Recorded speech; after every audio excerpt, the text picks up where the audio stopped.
Please welcome Sarab Nag.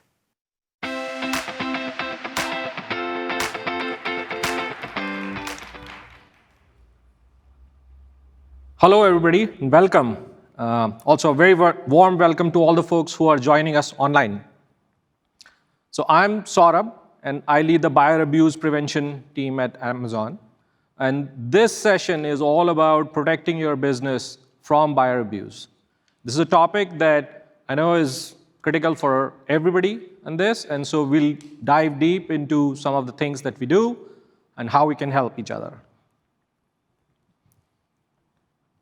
So a quick review of the agenda. So we'll start by talking about what is buyer abuse. When abuse takes many forms, and it can definitely be hard to define. There's a lot of gray in this space, and so we'll start by talking about how we think about it at a high level. Then we will get into different ways in which abuse can manifest and how Amazon protects you from all of those scenarios and those bad actors. And then we'll finally get into details of some of the new experiences that we have launched. I think you heard some of that in the keynote today. We'll get into those details of it. And then we'll finish up by talking about some of the best practices that exist.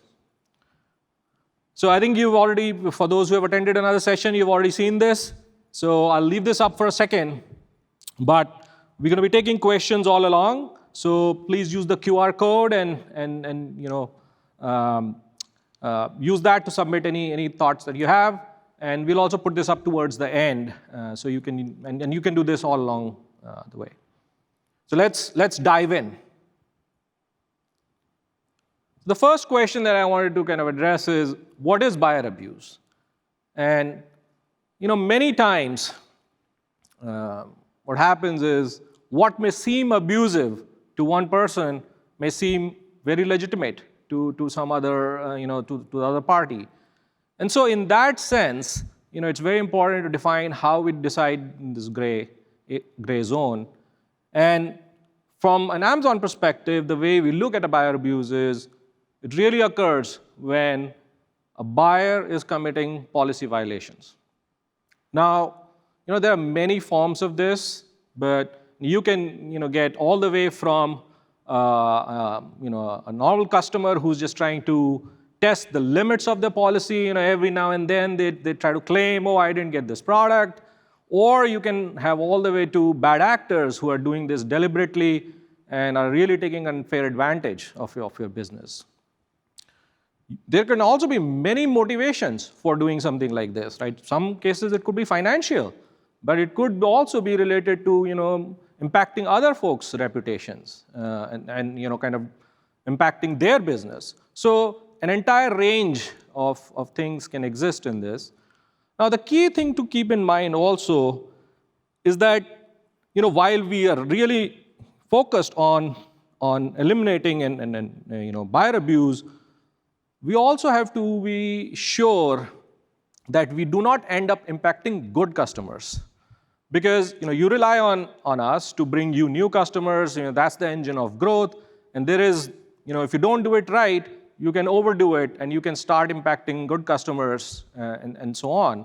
So in that sense, trends and how a customer is behaving on their entire website, etc., are quite important to us. Now let's dive deep into some forms of abuse. This is by no means fully comprehensive, and as you know, this area is constantly evolving. But and as sellers, you probably have already experienced a bunch of these. But just to make it clear, so let's start with the order delivery abuse, right? These are the scenarios where a customer is constantly complaining that they didn't get the product that they ordered. Or the package never arrived, or it arrived, but it didn't have what they were ordering, and so on and so forth. Then you have returns abuse. This is a scenario where the person ends up either returning a completely different item than what they had purchased, or they return something which is so used that you can no longer actually sell it for new or extract any value from it. We also sometimes see scenarios where the customer doesn't even end up returning the product and claims the concession. Or they mail it to or send it to a location which is not yours, and they claim that I did my part. So some of these abusive scenarios, right, if you're using fulfillment by Amazon, they are already taken care for you. But if you're doing your own fulfillment, you're probably seeing a lot of these. Another key interesting thing that we see, especially with bad actors, is that they try to hide their activities by creating multiple accounts. And like each one of them individually might look okay. But when you put them all together, then you start to see that, hey, this is a key pattern. And we apply a lot of our machine learning and other techniques, specialized investigators, to identify those cases and help protect against those. Now, these scenarios that I talked about are maybe more financial in nature, but you can definitely get abuse of different types. So one scenario is you can get into a contact or messaging abuse where a buyer might reach out and threaten and say, hey, do X or I will do Y. And that can result sometimes in reviews abuse, where the person might put an incorrect abuse for you, or they might deliberately put in incorrect ratings for the seller, and so on and so forth.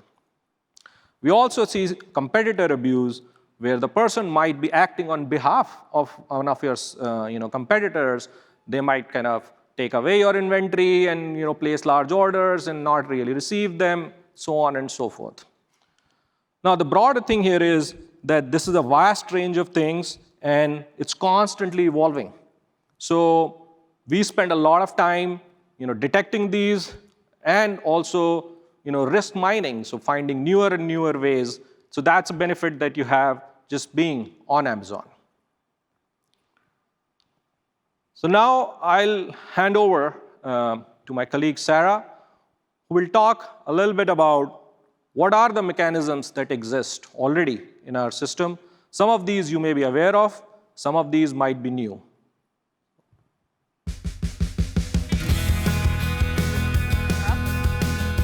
Hi, everyone. My name is Sarah Dubois, and I lead the product team for the buyer abuse prevention. I'm excited to see so many people here and online, and excited to share with you our vision. As Saurabh noted, we know buyer, or for many of you, you'd probably call it customer, abuse is a pain point. And I'm really happy to be here to share more information on abuse protections. I'll start by saying some of you will have probably heard this information, some of this information, in the session this morning with Scott. We were excited to be part of that main stage, but we wanted to spend some incremental time today to talk through more of it.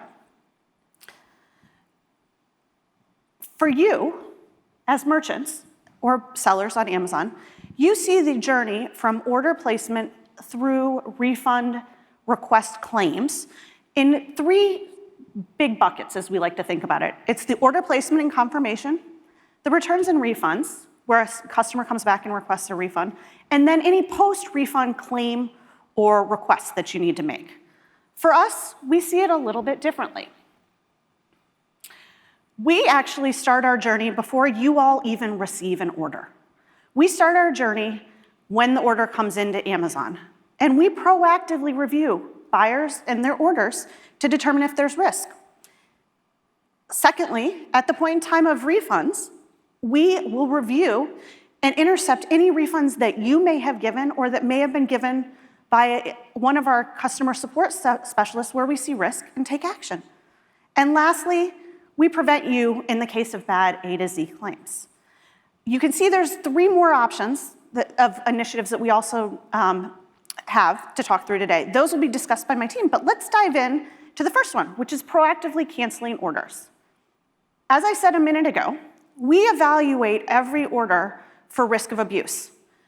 And when we identify signals that a buyer has a high rate of abuse or risk of abuse, we will take action before you even receive an order. And this could mean we cancel the order. It could also mean that our trained team of investigators reviews that customer and says, we don't want them to buy on Amazon anymore, and we take account closure actions. All of this happens before you even get an order. So rest assured, we have your back before the orders even come through. And as we know, sometimes it's not perfect. We miss a signal, or a customer actually has not done anything abusive in the past, but we see it now. And you all receive a request for a refund, or CS gets a call and requests a refund. You may grant that refund, CS may grant that refund.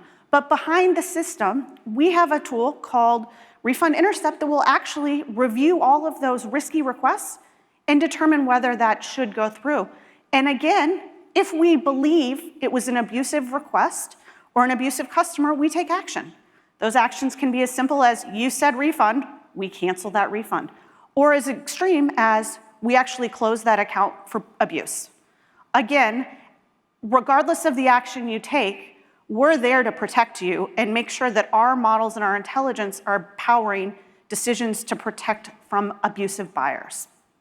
And if all of those other evaluations don't work, we have the A to Z process. We actually, if a customer requests an A to Z claim, we actually intercept those. And we again do a human investigation to determine if we see signs of abuse. And if we do, even though that customer has filed the claim is denied and you're protected, which prevents the negative impacts that we all know you all are concerned about from A to Z claims. Additionally, as Scott talked about this morning, we've launched 3 new abuse protections: secure delivery recommendation, enhanced refund reduction page within Seller Central, and lastly, the product review and sanitization, which those of you that were in the main auditorium this morning, there were lots of applauses to. We're super proud of that one. And now I'd like to introduce my team to the stage to start to present these in more detail. Starting with secure delivery, I'd like to welcome Steve to the stage.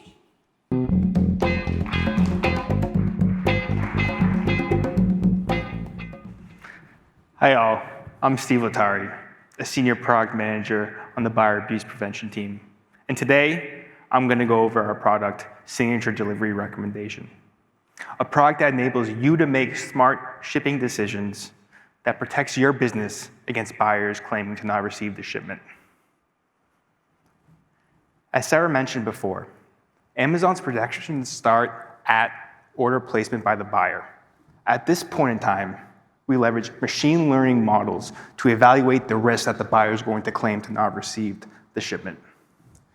If the likelihood of this is high enough, we then a recommendation to you at order reception time to purchase Signature on delivery before fulfilling the order.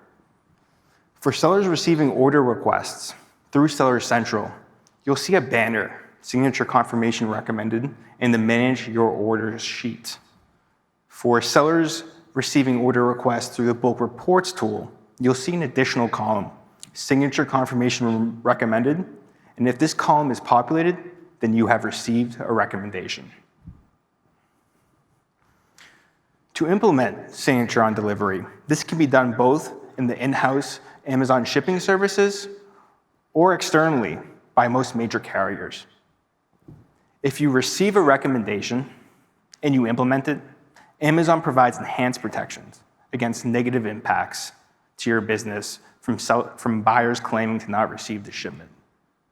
This is all made possible by manually investigating each of these claims and holding the right to deny the claims if we identify abuse, as well as preventing any detriment to your order defect rate. Next, I'm going to hand it off to my colleague, Gautier, to go over the enhanced refund reduction workflow.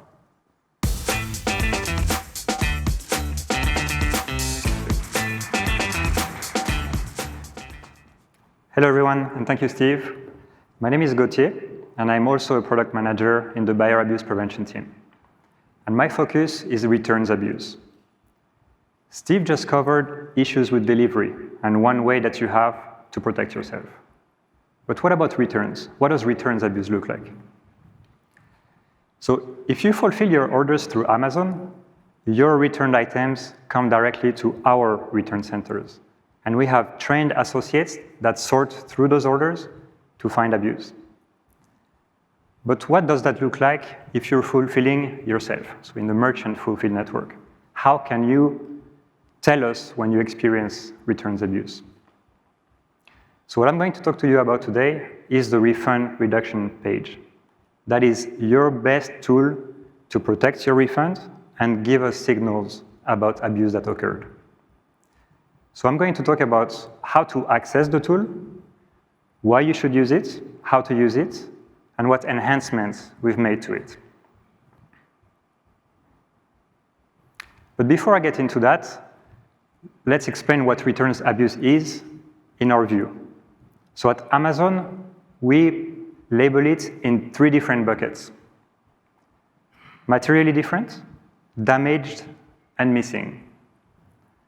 So materially different is a scenario where, for instance, you've shipped an iPhone 14 and the customer returns back to you an iPhone 5. So you're getting back something different than what you've shipped. Damaged would be a scenario where you've shipped that iPhone 14 and you get back that same iPhone 14 but with a cracked screen. And finally, missing. Missing is a scenario where you've shipped that iPhone 14 and you receive an envelope back. You open it, it's empty. Another example would be you think you've received that item back, but you can't find it in your center. You check the tracking ID and you see that it's been delivered somewhere else. So Amazon, as we mentioned, has the capability to perform risk assessments at different stages of the journey of an order. And it may happen that by the time you receive the return item back, the buyer has already been fully refunded. And that's fine. When that happens, the safety claim is your path to full recovery. You will provide evidence through that channel. Investigators will check your evidence and decide to grant you your claim or not. When they do, our team is plugged into that process to hold the abusive buyers accountable. But in scenarios where the buyer has not been refunded yet, the responsibility to give a timely and fair refund comes to you. And for that, you should use the refund reduction tool. When you receive materially different, damaged, or missing items, that is your go-to place. So for those of you that are not familiar with this refund reduction tool, here's how you get to it. You go into Seller Central, select Orders, select Manage Returns. I'm going to say that twice. Manage Returns, not Manage Orders. Manage Returns. You find the relevant order, and you click on Issue Refund. When that page pops up, you will see a hyperlink that will say, apply restocking fee, or apply refund reduction, depending on where you operate. Now, for those of you that are familiar with this tool, I want to highlight that we've made some enhancements to it, and I'm going to show you what those are. So the video starts in the Manage Order or Manage Returns Issue Refund page.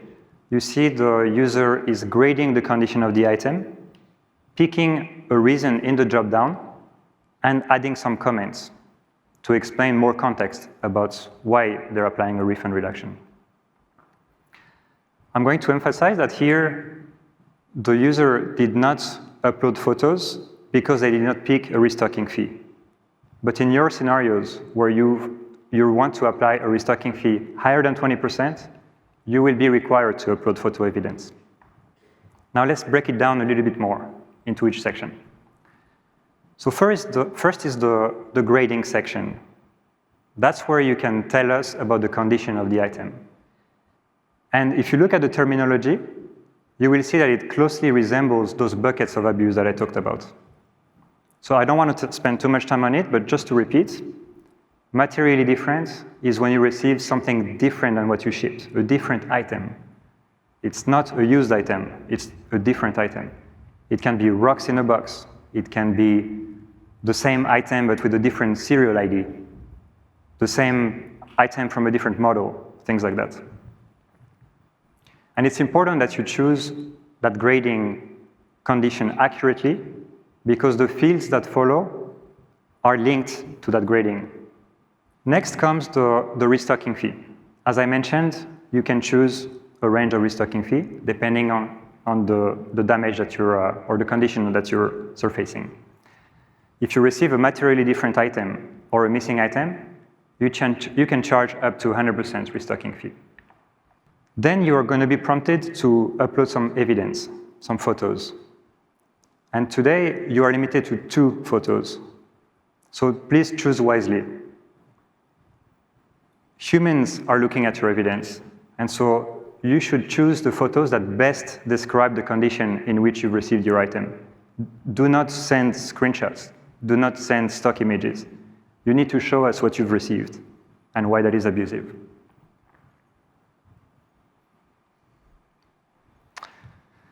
And next comes the new enhanced section.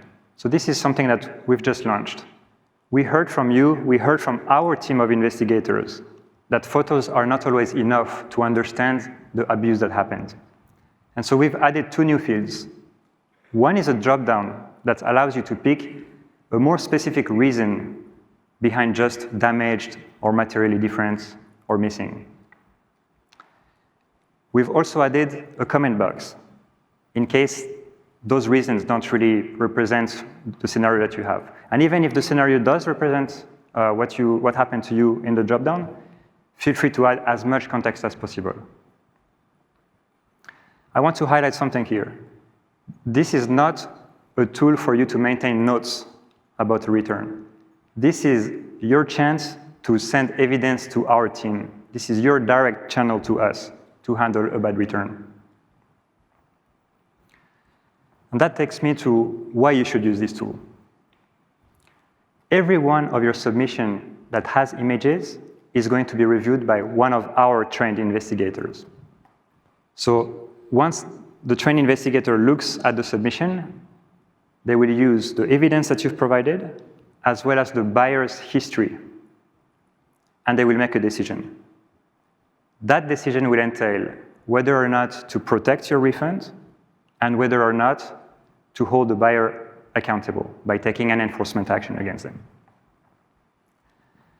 Another reason why this is important is that in a scenario where you've done what was right, you've applied a restocking fee, and later the buyer opens an A to Z claim, the A to Z claims team will have access to this evidence, and that evidence will be used to make the decision on that claim. And finally, I'll say that not only using this refund reduction tool doesn't just protect that refund at hand, but you're helping us get better at detecting and preventing abuse. Now moving on to a few best practices. First and foremost, and stating the obvious, please follow the Amazon restocking fee guidelines. Next, I mentioned before that in some cases, in many cases, the buyer may already be refunded by the time you see that there's a problem with the returns item. But when that is not the case, be proactive. The clock is running. By the time you receive the item, you only have 2 days to provide a refund. So be proactive in applying that refund. And finally, for the evidence that you provide, keep in mind that a human will look at it. So upload high quality, and photos that represent the nature of the abuse. And please use those new fields. And I will close with this quote from a selling partner that shows that when the tool is used properly, it protects your refunds from abusive buyers. And finally, I'll say, and I'll reiterate, that many returns may already be refunded by the time you get them. But it's very key that when that is not the case, you provide us the signals of abuse, because that allows us to protect you better in the future. So it's truly a representation of the partnership between Amazon and selling partners to fight buyer abuse. And with that, I'm going to hand it over to my colleague Dilip. Thank you.